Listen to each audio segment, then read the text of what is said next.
Le président de la République a pris part ce matin à Ouagadougou aux travaux de la première réunion statutaire de la conférence des chefs d'État et de gouvernement de l'Organisation pour l'harmonisation en Afrique du droit des affaires OHADA.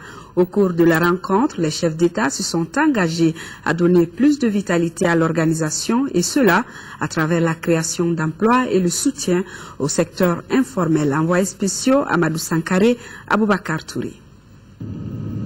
Sur les hauteurs de la capitale burkinabé Ouagadougou, l'avion transportant le président de la République Ibrahim Boubacar Keïta. À l'accueil, le Premier ministre burkinabé Luc Adolphe Thiaw et les membres du corps constitué. Puis le président de la République salue la communauté malienne venue l'accueillir.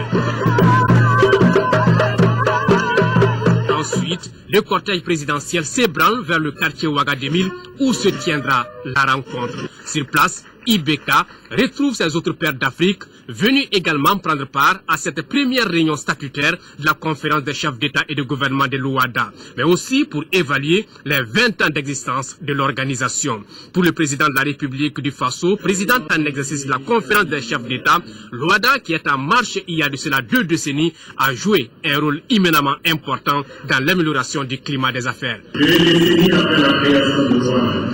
Le constat est encourageant en termes de promotion de la croissance économique et de l'emploi, d'amélioration de l'environnement juridique pour la création des entreprises, d'accroissement de l'accessibilité au crédit, de sécurisation des investissements étrangers directs et d'impulsion du progrès social dans notre pays. Ces résultats significatifs confortent notre optimisme et notre vision pour une Afrique unie, stable et prospère.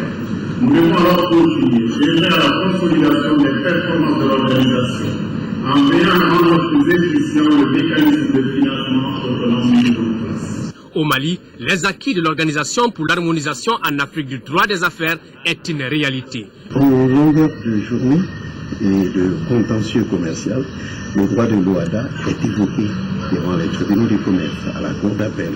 Le droit de l'OHADA est un droit qui est d'usage, j'allais dire, pratiquement coutumier au Mali en ce moment.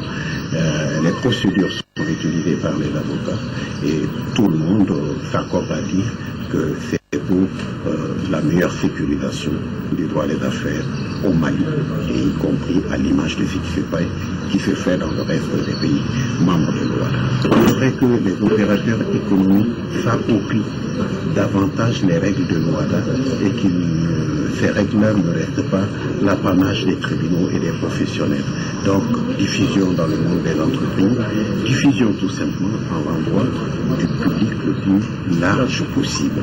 Pour donner plus d'efficacité à cet instrument d'intégration des peuples, les chefs d'État ambitionnent de mettre en place des mécanismes de création d'emplois à grande échelle et d'accompagner du coup le secteur informel dans le souci du progrès social des communautés des 17 pays membres.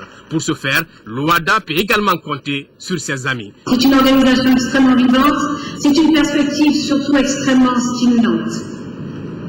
La France a toujours été aux côtés de l'OHADA dès le début. Elle a été par diverses manifestations, par diverses décisions, par diverses prestations. L'Organisation internationale de la francophonie a été à vos côtés.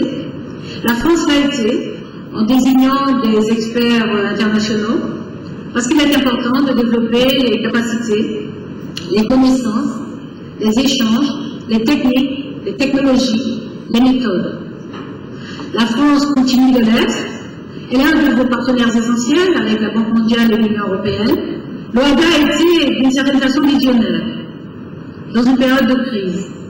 Elle a été visionnaire parce que la tentation était forte, plutôt de se replier, plutôt de renoncer aux droits, plutôt de renoncer aux règles, plutôt de céder à un processus de dérégulation. À l'issue de cette première réunion statutaire, la conférence des chefs d'État et de gouvernement de l'OHADA, suivi de l'évaluation des 20 ans de l'organisation, les chefs d'État entendent mettre tous les poids dans la balance pour le rayonnement de cette organisation et cela au bonheur des différentes communautés des pays.